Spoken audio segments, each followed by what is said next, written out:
Hey, good morning, women influencers. I want to say thank you so much for taking time out on your Wednesday to join us for conversations that create unity and inclusivity in our surroundings. This is Come Together, which is a platform that has been created and birthed by Adora Curry, who is the leader for the Central Arkansas Be the Bridge. And I want to say again, thank you for taking your time out for today. And go ahead and put on your calendar 9 o'clock to 10 o'clock for all of the Wednesdays. I think there's 5 total Wednesdays in the month of July. And put that on your calendar so that we can have you here and attend with us each Wednesday to have these conversations. Know this is a loving and encouraging space for you, and that if there is something that you want to share, go ahead and leave it in the comments and we can pull it up during the conversation or towards the end if we've got some time to include you and your conversation with this conversation. We want to encourage you that this is a place where you can share those maybe things that have happened or things you've noticed or things maybe you wish that you've spoken up about and you didn't. And so use this time to educate and learn, and also open up your heart to other conversations, to other people and their experiences in life. So I want to go ahead and start the introductions, but I want you to think about a question as our panelists are introducing themselves, and think about what's the question? I mean, how do you feel whenever it comes to your professional spaces, and who are you in that space? When you're in that space, who do you think that other people see you as? So when you're there and you think of yourself as one type of person in that space, how do you feel like the other people are viewing you? So let's start out with Adora, and Adora is going to introduce herself. And go ahead, Adora. Well, good morning. My name is Adora Curry. I am the leader of Be the Bridge Central Arkansas, but I'm also the Advancement Marketing Manager at the University of Arkansas Pulaski Technical College. My professional trade is event planner and fundraiser, and I've actually been in that field for about 20 years. But when answering the question, who are you in your professional space and what do other people see you as? I see myself as a fundraiser, an event planner, and a grant writer. But oftentimes I feel when I walk into a space that the first thing people see from me is a Black woman. And then from the Black woman, depending on our conversation or even possibly past experiences with people, and even possibly biases, it's through conversation that they determine, whether I'm a credible event planner or fundraiser, if I am to be respected as an authority in my field or an expert in my field. So I feel like that skin color is the first thing that people see when I come into professional spaces, even though in my mind, when I come into the professional space, I just see myself as what that particular trait is.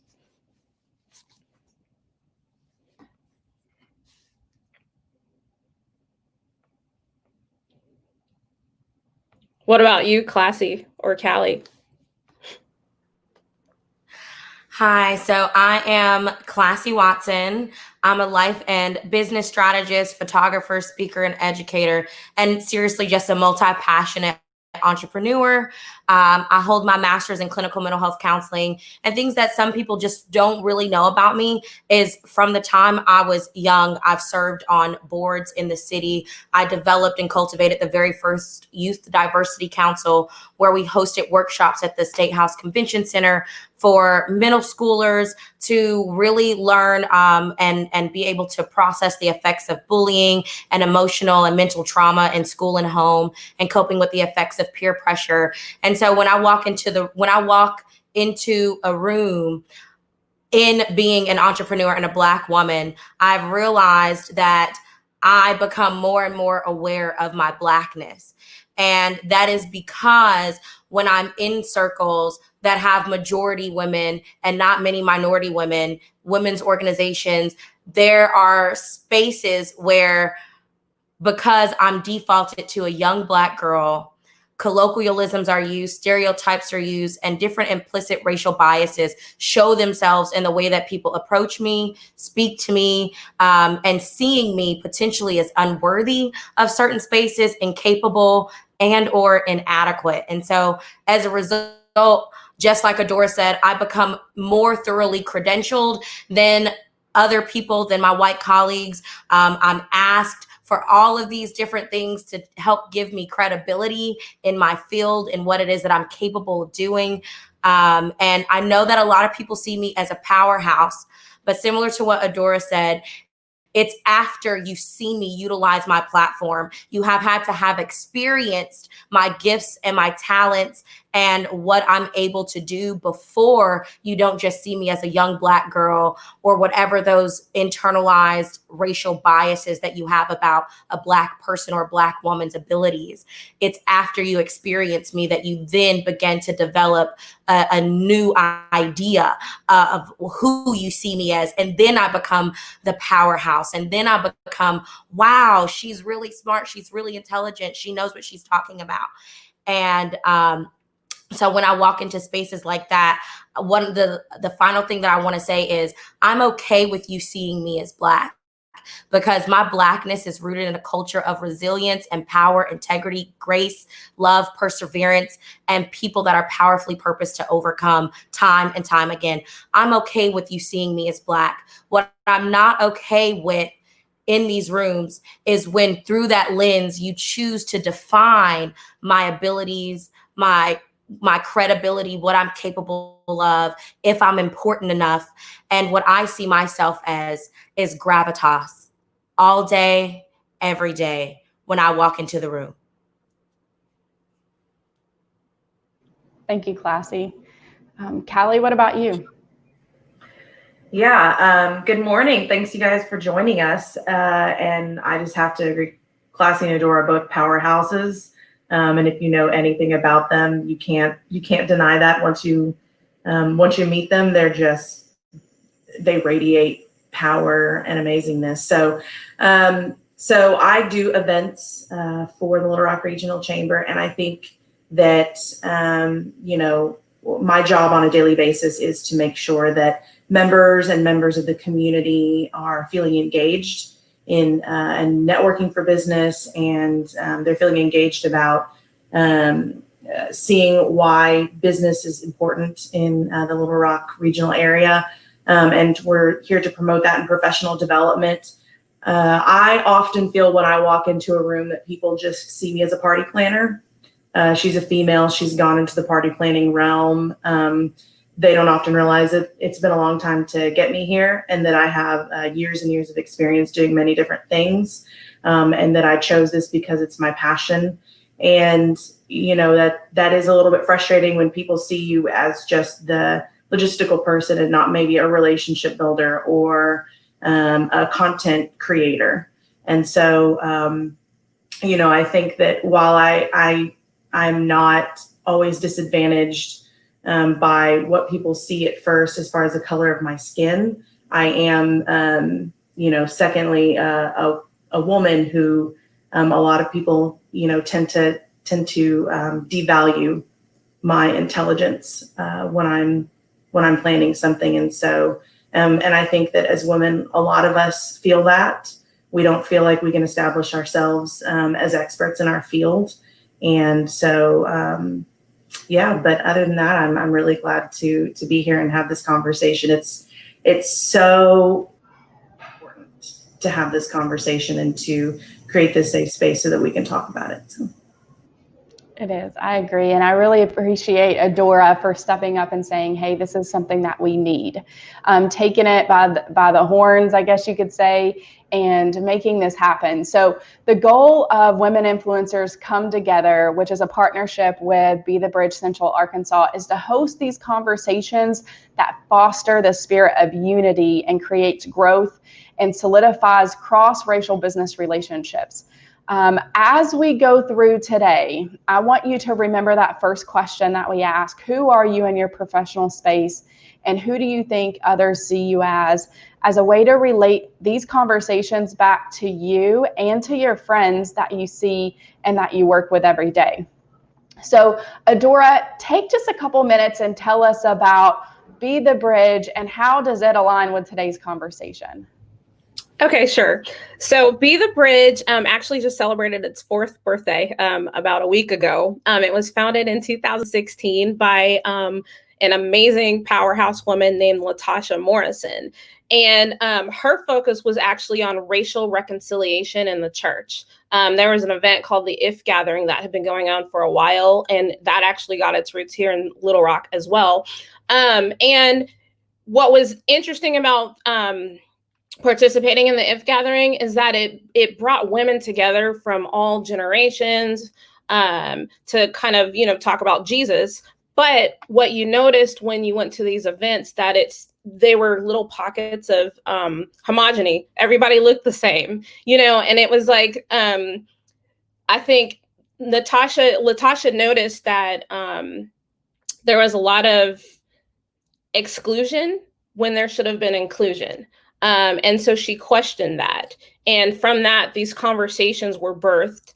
And from that, it kind of grew into different industries trying to reach out and find a way to have conversations about racial reconciliation, racial healing, equity, but also on the tenets of, there's 3 tenets to Be the Bridge. One is to inspire conversation that leads people into action. The second is to equip people with resources to engage no matter where they are in the conversation, whether you're Black, you're white, you're Indigenous, whether you're a teenager, whether you're a parent, whether you're a college student, to have those resources to have those conversations, and then to partner with churches, organizations, and corporations to provide diversity and cultural competency training, but in a way that was safe, so that people would come to the table to listen, but they'd also come to the table to learn, and they could walk away from the table equipped. And that, I think, is what we love most about the work that we're doing, and why I thought it was important to bring it here for this community of women business leaders,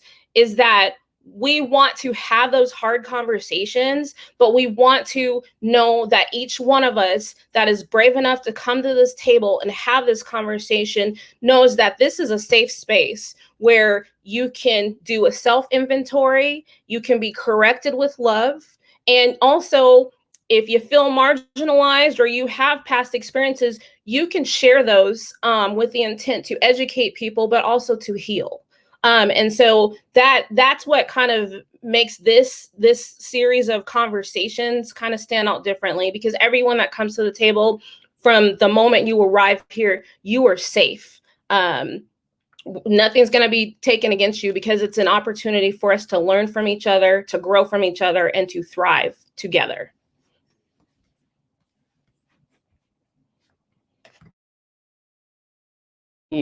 And sorry about that. So that was really good. And I think for myself personally, the amount that I have learned through the material through Be the Bridge has been phenomenal. And I loved learning about the history of the organization and where it came from, and Latasha's passions behind it. So as we get started today and we talk through these questions, the way this is going to look, so that you know and you have some expectations, is that I'm going to ask a question and I'm going to mute myself and I'm going to let Adora lead the conversation. And then this will be between an 8 and 9 minute conversation around that one topic. And we'll have 3 or 4 different questions we're going to get to. And if we've got time at the end, we would love to have some questions from you in the community as well. So let's start with the first question. As the protests begin to die down, and we've already seen it on TV, well, I say we've seen it. I don't know that it's actually dying down. I think social media is just not covering it as much. It's not out there. It's not on TV as much. So as we don't see it in our forefront as much anymore, why is it important for us, ladies, to provide a space for business women to have these conversations? So Adora, I'll turn it over to you. Well, kind of like what I was just saying a few minutes ago with Be the Bridge, it's really interesting. When I was getting ready this morning for this, Robin Roberts was on with the new president of Walton College, who is a Black female, and they had this very discussion. And I'm just going to take a quote from that. And she said, now is a time where these companies who are going out and making these pledges, and doing these hashtags and participating in the Blackout Tuesday and all of that, to get past the performances and step into their promises. It's time to look within our organizations to see what systemic issues we have used or benefited from to impede the progress of people of color and women. And then to look at those networks and that have been built to help certain groups of people succeed, and make sure that we're leveling the playing field so that everyone can succeed and participate. So that's my answer to that question. What about you, Callie and Classie?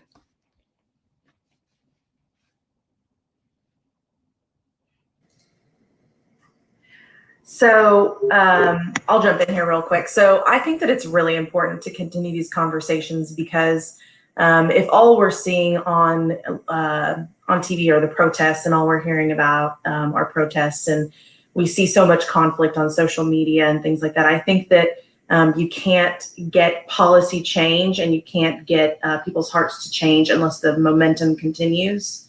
And you do see a lot of people that are confused about the protests because they're getting mixed messages depending on where they get their media from. So I think that without seeing those conversations move forward into policy change, into institutional changes, and in the hearts of those of us that really want to also see change, we're not going to get anywhere. And I also think that it's a chance for those people who maybe were, that I've seen maybe on my social media or my family that were unsure about why the protests were even happening. If you continue those conversations and you make sure that they're done in love and respect, I think that you're going to change a lot of hearts, and you're going to be able to provide a lot of resources that make people understand, because sometimes when people just see red and they're getting, the wrong end of the media and they're just being filled with the drama, they're not going to see past that and they're not going to see the real message. So if we don't actively continue these conversations, it's not going to go further.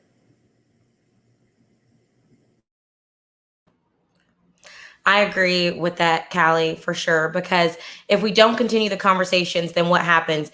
It tapers off. We go back to our everyday lives and we forget.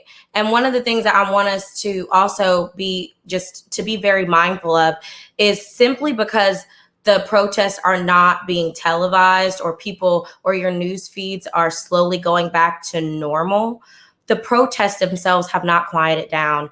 Every day in the life of a Black person is a protest. We are continually and constantly protesting the injustices we face, the marginalization, the unequal pay rates, the emotional and mental stress of racial disparities and racism. So it's important that people recognize that the revolution, the real change, is not going to continuously be televised or be seen on your news feeds. For Black women in business, every day we are protesting to be seen, heard, and truly valued as equal.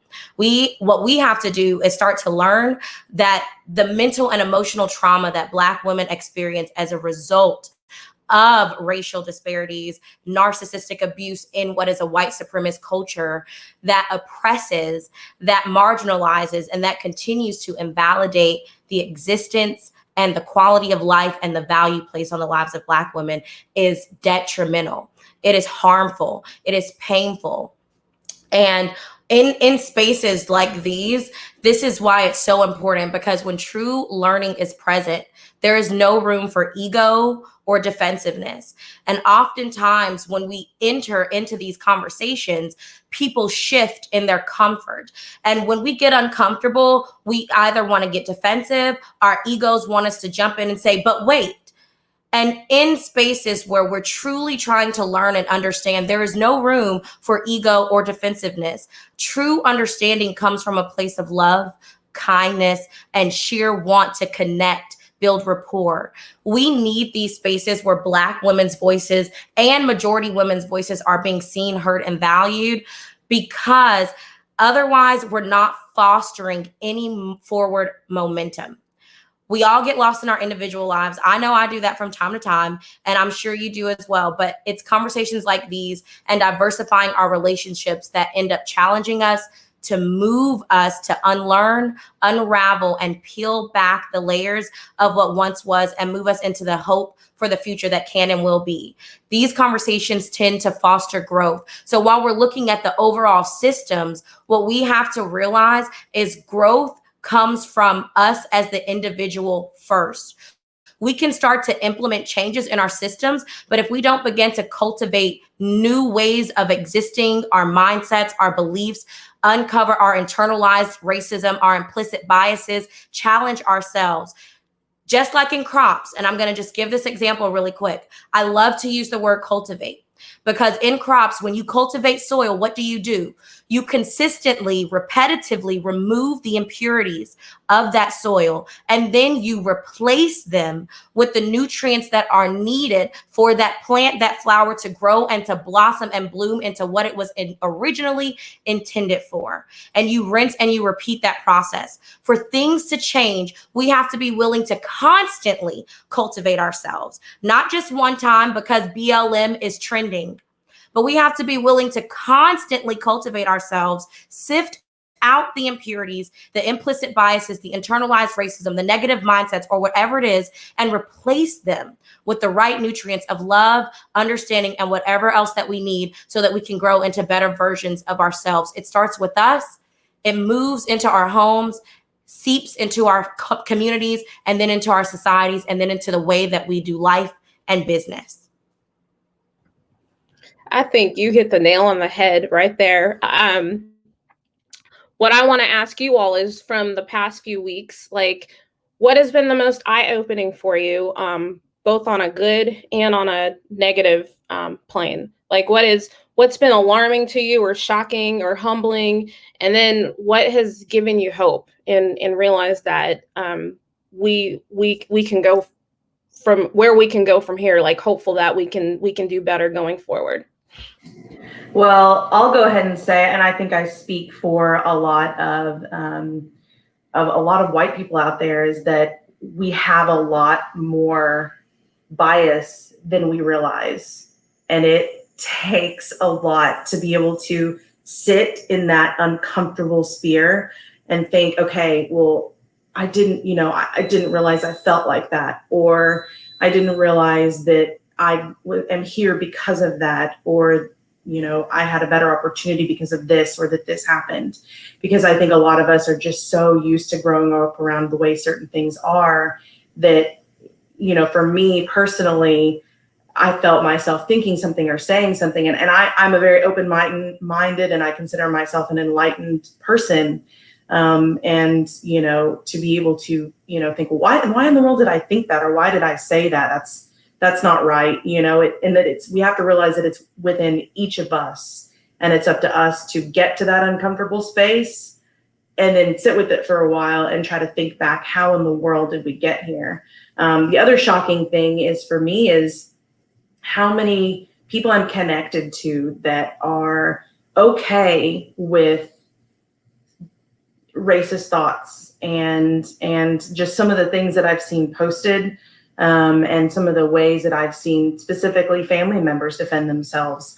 It doesn't seem to be coming from a place of, I didn't realize I was a bad person. I've got to think about this. It was a very much of a, no, let me defend why that's not true, or why this happens, or, and I think I can speak for a lot of us when we say we're having to come to terms with a lot of our family members and friends that are not at the same place, and they're probably never going to get there. And so that's a very, very sad place to be. But I think it's all in how we handle it going forward. And so, and one of the coolest things that I learned is I hadn't done a lot of research on Rosa Parks other than what we were told in school. And I was listening to somebody speak the other day, and she said that it was not what Rosa Parks did on that bus was not just she one day woke up and had enough. That it was a long, thought out journey and a placement of why she was there that day. And so it makes you think, okay, when it comes to a lot of these things that have happened over decades and decades and decades. It's taken a lot of planning to get where they're at. And it's not just I've had enough sort of thing. That just really blew me away, how involved she was and how planned that was. I don't know. I just thought that was really cool. So. What about you, Classie? Sorry. Callie, I'm going to piggyback off your last part about Rosa Parks. I think it is, it's so mind-boggling as I've grown into my adulthood to see how much of Black history is omitted in schools, and to really come to terms with that. I have learned a lot over the years just by reading some awesome books, and I'll share some really good books with you all towards the end that you should take a look at and read. To answer the question about, shocking and kind of what's happened, I have had to walk away from friendships that I have been friends with for 12 plus years. Not because I wanted to, but because I had to. One of the things that we have to understand is we are in control of cultivating our space, our energy, and creating that peace that we need within ourselves and within our spaces, and the type of energy that we want. And I did not realize some of the very deeply rooted internal racism that some of my white friends had. Now, the problem is not that you had it. The problem is that when you refuse to open dialogue about them, when you lean in on wanting to be defensive, not being willing, again, remember, where there's true learning, there's no room for ego and defensiveness. We have to open spaces to genuinely be ready to understand.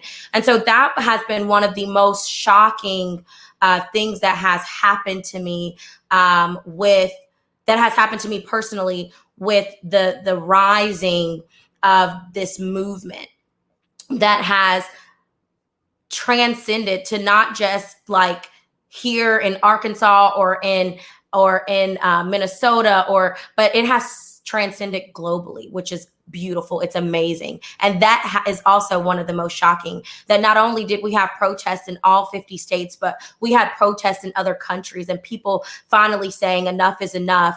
And that has been the most humbling and beautiful thing to watch and to see. And so in the midst of all of this, another part that was really shocking to me was the people that were saying that George Floyd, that, it was one Black man. Why are we getting all crazy about, this is one isolated incident. And so as if all of a sudden out of nowhere, boom, we're just mad about George Floyd. And I was so, I was just like, what?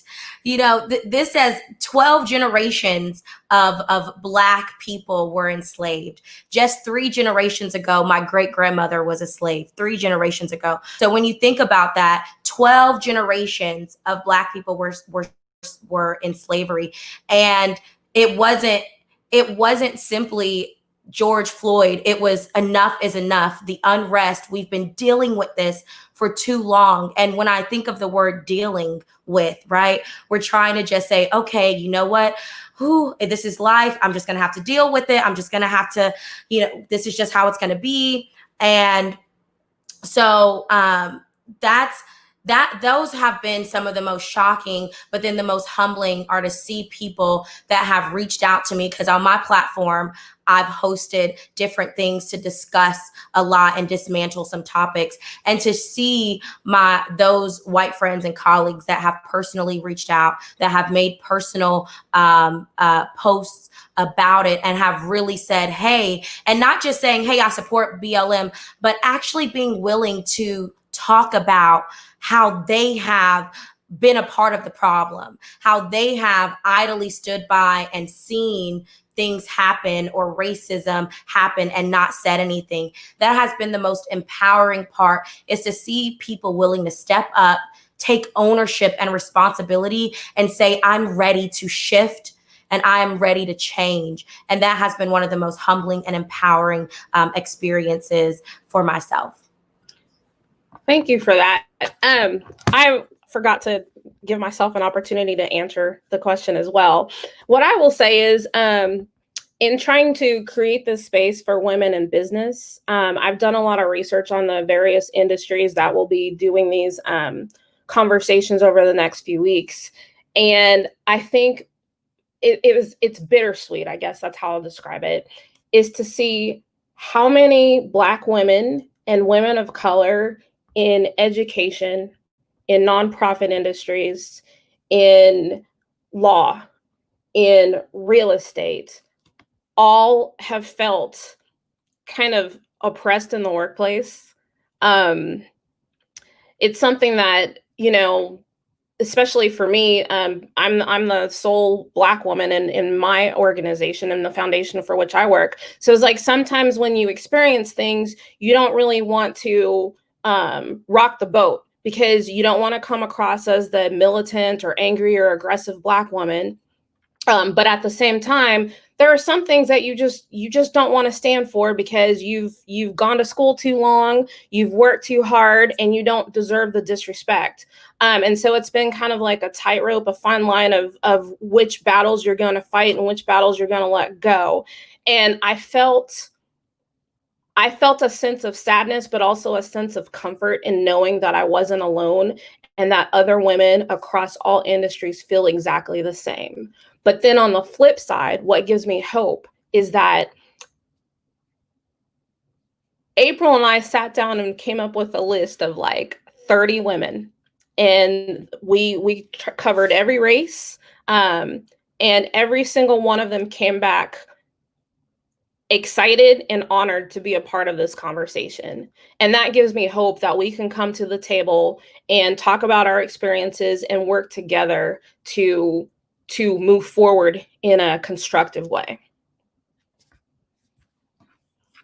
Did you want to chime in at all, April? I know you're asking the questions, but I know you deal with a lot of women with women influencers. And what do you think? I think from my perspective, I've spent a lot of time listening and learning for myself, and seeking out the educational spaces for me to read and listen, and just putting that in the forefront of my mind that I need to be very diligent about this. This is not something that is frivolous.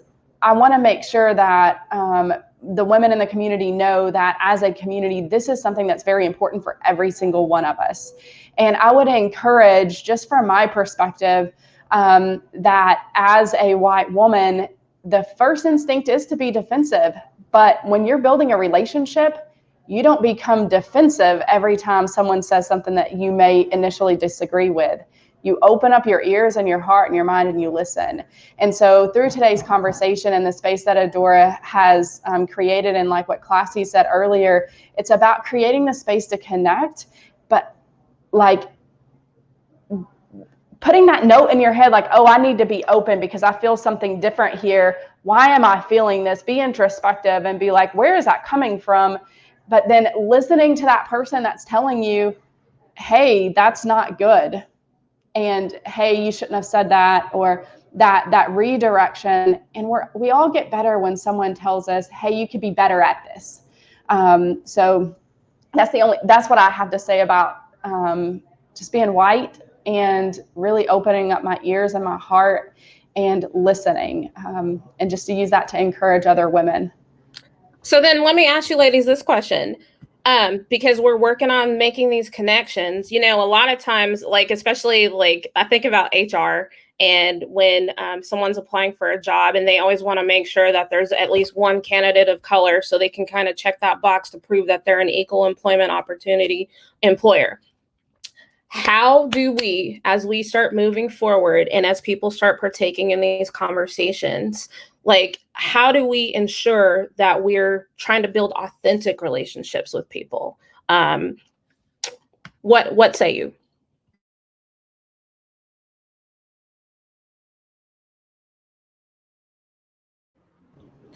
Well, y'all know I'm all about some authenticity.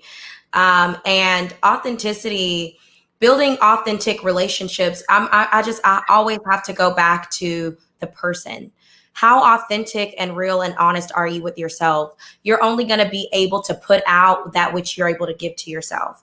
So if you're not able to challenge your truths, challenge your implicit bias, when you're sitting in, let's say you're an interviewer, like you are the hiring professional in a company, and you have all of these implicit biases, these beliefs as it relates to other people, other cultures, other people's abilities. If you look at a resume and the name sounds more quote unquote urban, ghetto, whatever word we want to put to that, or whatever colloquialism we want to say, and you start to think certain thoughts, you start to put that resume to the side, it's time for you to assess something. It's time for you to figure out why did I initially respond in that way, to start moving that resume over. We don't start to build genuine, authentic relationships until we can start to build genuine, authentic relationships with ourselves, with calling our own selves out. And so when we're sitting in the room and we're sitting in these spaces where we are in positions of power,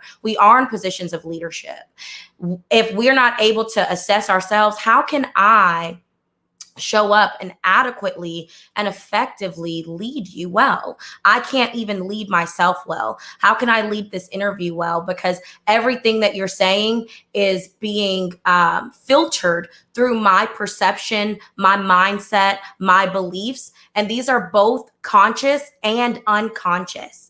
So we have all of the things that we have playing on autopilot in the back of our minds that we're behaving on, that we haven't pulled into our conscious mind, we're still acting on it. And so in order to be in these spaces of positions of power, leadership, in these roles in companies, we have to cultivate self-awareness and the ability to say, okay, I need to do more guided meditations. I need to do more evaluative assessments of myself, of my mindsets, my internalized core beliefs. Maybe I need to get a coach. Maybe I need to go to therapy. Maybe I need an accountability partner. Maybe I need to go read a couple books. And so I think in spaces in business, that's how we start to move the pendulum forward. And then we become more willing to show up and share. Hey, that question, the way that you asked that was a little interesting to me, because the last person, you didn't talk to them like that. And so then the more we become aware of the way that we show up and we're processing things based on mindsets or beliefs, we can then say, hey, friend, that was a little off-putting and uncomfortable for me, the way that you treated this person versus that person. And we have to be willing to do that to foster and cultivate these team building systems inside of our businesses, so that when we are interviewing, we're not just saying, hey, I'm trying to check off a quota, but we're saying, no, it's important that I have representation, and not representation because I'm trying to say, hey, I'm diverse, look at me, I need clout, but simply because we now value and honor that. We honor people that are different from us, that are going to challenge us, give us different perspectives, show us a more well-rounded and cultured way of living and existing in the world, mentally, emotionally, physically, and spiritually. Callie, what would you think of that? Well, I think it also all comes down to while you're in the process of really trying to develop those relationships, those authentic relationships, I think you have to be really intentional about who is on your hiring team, right? So if we just have the same people over and over again on the hiring team, the same leadership people, they're going to hire people that remind them of themselves, that maybe their friends know, or something like that. And those are the things that we have to stop doing. We have to stop looking for cultural fit. I think that word we've all discovered is not right. I think that we have to stop looking only at people who are referrals from other, because if we only take referrals from people who we're working with, we're only going to hire people in their general circles. So we have to stop weighting referrals heavier than somebody who's just applied, either off the street or from the general post. I think you have to be really, I think that a lot of times people don't realize that the wording that they put in a post is very, very specific, and it can scare away some people, or it can make some people think, well, that's not a place that I necessarily want to work, or I can't do that job. So, there was a Harvard business study that talked about where and how you post is going to determine the kind of applicants that you get. And you have to be intentional about making sure that your post is worded to where it's open to anybody that wants to apply from any backgrounds.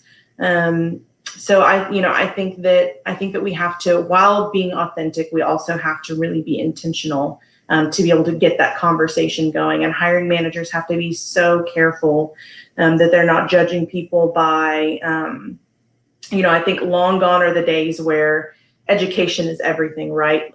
World experience and, any kind of, background is so important. And I think we need to stop overvaluing education and start really looking at experience, and really be careful about who is sitting in that interview room and how many interviews those people go through. So, and then I think you're right, those intentional or those authentic relationships will come when you really start opening up the door to allow more of a diverse pipeline and more of diverse hiring practices. So I'm going to put this out there. This is a little controversial. We are not going to name any people or businesses specifically. But what we have seen in the past few weeks are companies being called out because they lack diversity. What immediate steps can they start to take to kind of repair their image to the general population? And then from the immediate steps, like, where do we hope to see them go from there?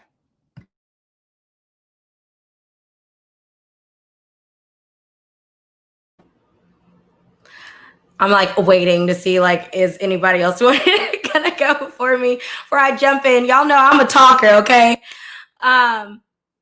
So immediate steps is, I was having this conversation with a friend about just people hiring. So immediately, I need to hire somebody that can help me with diversity and inclusivity and help me help my company, right? So what needs to happen is cease posting on social media. Shut up. Because obviously something that I'm saying is wrong in my rhetoric and syntax. And somewhere along the way, I'm not able to stream together the words that I need to say. So as a business owner, I know that I probably need to stop twittering or tweeting or whatever. And I need to move into action instead of reaction. Because when we're up and we're posting and we're like, oh, wait, I've got to hurry up and say something, we're reacting, that we're not being proactive. We need to move into being proactive and take action. And that very first thing is saying, you know what? I don't know. It's just saying, you know what? I don't know what I'm doing. I'm doing something wrong. I need to figure it out. I want to do it right. I'm going to hire somebody to come in, or at least just schedule a consultation. Maybe you're not ready to hire them. Schedule a consultation. See what that's like.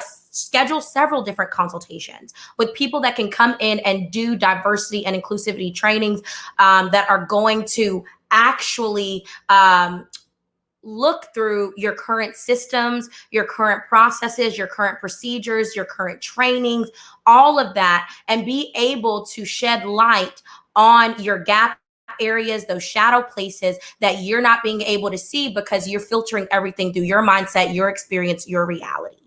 And thus, you're going to start to develop, yes, Cherie, like she said, recruit diverse talent. You're going to what they're going to do is implement those systems that are necessary to help you recruit diverse talent, to help you sift out, okay, here we go.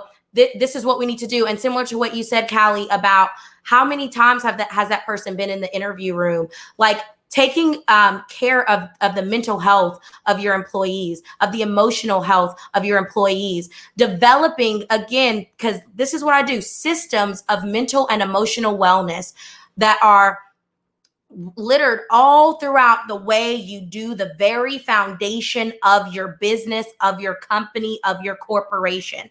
You need to have systems of mental and emotional wellness all throughout that, because burnout is real. Period. I get burnout. Just the other day, I have privileges. Just the other day, I was having a conversation with a friend of mine, and if you guys saw my post on Facebook, I'm gonna make this really quick.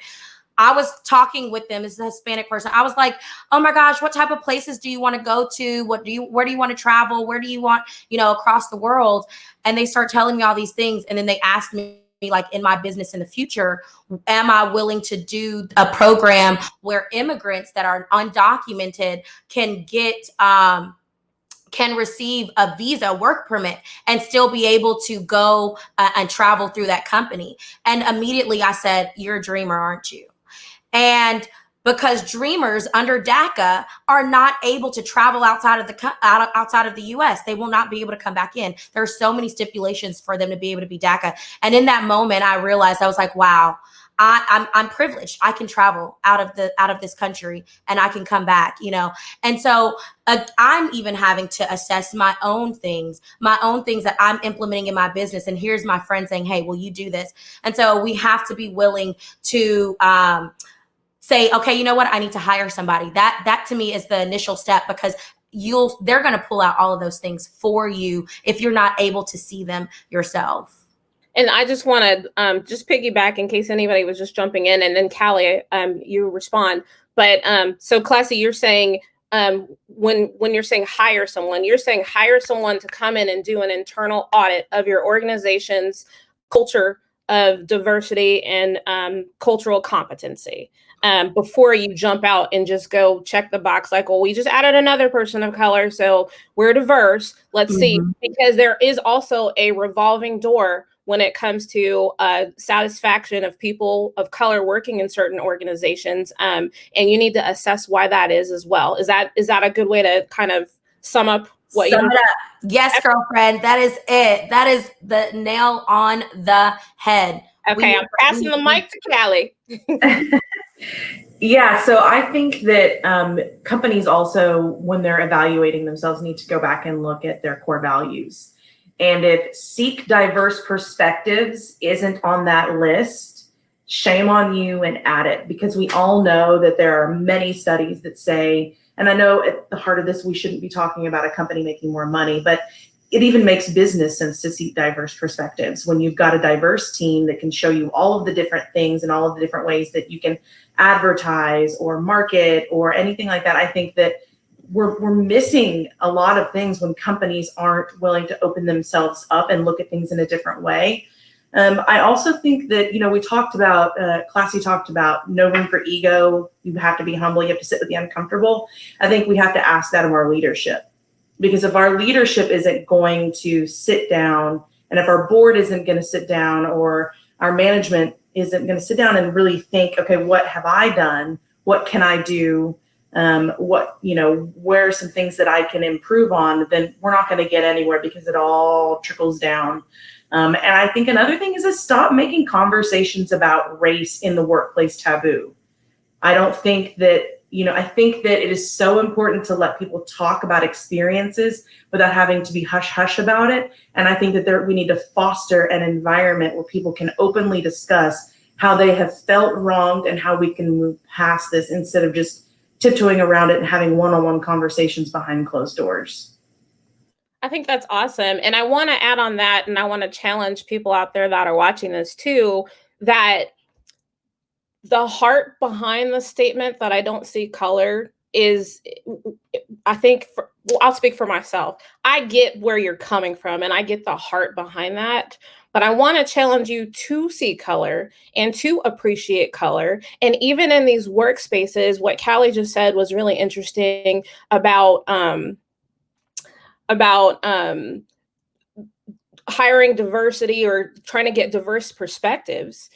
if you don't see color, you're not going to get that diverse perspective, because people from diverse backgrounds bring diverse experiences to the conversation. And we are businesswomen, and we are here today to talk about ways that we all can thrive in our businesses. So yes, it's okay to talk about money, because at the end of the day, we all want to be successful, right? So again, bringing that into the conversation is only going to enhance you, because it's going to open your social circles. It's going to open your client pool. It's going to build your nonprofit database of donors.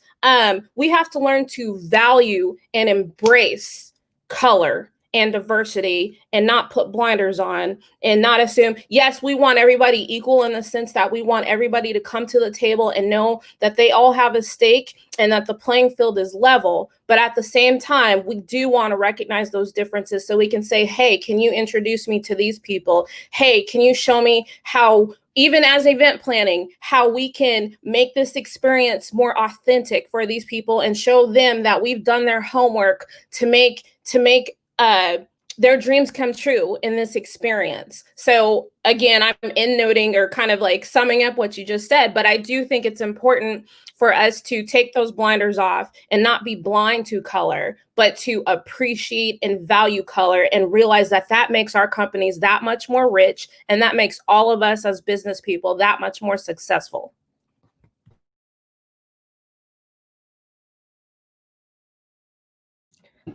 I clicked the wrong button, sorry. That was really good. So I really appreciate that, the comments with that question.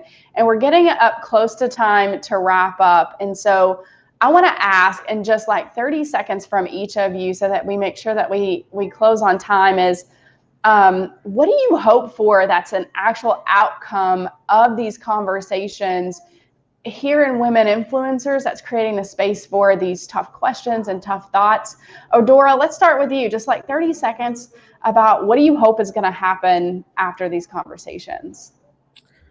I hope, first and foremost, to see these conversations filled with viewers, and I want to see the conversations continue beyond. I want to see, when I go to restaurants or when I go to a board meeting, I want to see mixed tables. I don't want to see, there's a book called Why Are All the Black Kids Sitting Together in the Lunchroom? That's something that goes through your mind when you go to a boardroom, when you show up at a workshop or anything else. I want to get to a place when we were past COVID where we never wonder those things anymore. Callie, what about you? So I'm really excited to see people, like I mentioned earlier, sit with the uncomfortable and just take time to evaluate themselves, because I think you hit the nail on the head, Adora, when you said, like, we can't just be colorblind. We have to embrace cultures and embrace backgrounds.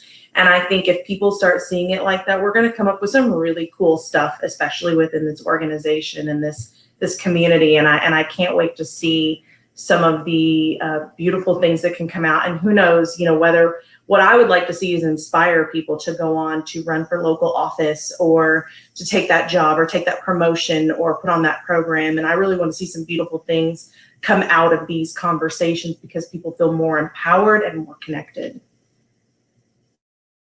Classie? I'm going to piggyback off of that. Empowerment. I want these conversations to foster that. And also I want people to feel like, hey, I want to reach out to Adora. Adora, can I'm going to send Adora a message. I'm feeling this type of way. Y'all don't understand how many people, started messaging me, showing posts like, hey, literally like ask me, is this okay? I know you talked about rhetoric and syntax, and I'm thinking about my word placement. And that is so powerful. I want you to feel empowered to stand up, ask questions, DM me, email me. If Adora's okay with it, do the same thing. If Callie's okay with it, do the same thing. If April's okay with it, do the same thing. Step up and speak out and ask questions. A lot of times we don't feel comfortable asking for help. We don't feel comfortable asking for help when we're trying to figure things out. And so I am hoping that as we continue to have more of these conversations, that more and more people that are just trying to figure it out are willing to start stepping outside of that discomfort and saying, you know what, I'm not getting this right. I want to ask for help. I'm going to reach out to somebody that I feel is going to shower me with grace and love, even in the midst of my ignorance and my trying to figure it out, because we all experience that. We all do, across various levels. We all need to ask questions. We all have to ask for help at some point in our lives. And so I'm just really hopeful that this is going to empower people to really start stepping more powerfully into their purpose. There's somebody out there that has had this on their heart, as a white person or a non-black or brown woman that has had this on their heart, but that has not felt empowered to step up and step out and to really step into their purpose and be powerful in it, to speak up and share their voice. So I'm really hoping that these conversations help foster that power within you, for you to step into it and to start walking more powerfully into that purpose and speaking out and using your voice. So that's really what I'm hoping to see come of this. Thank you, Classie.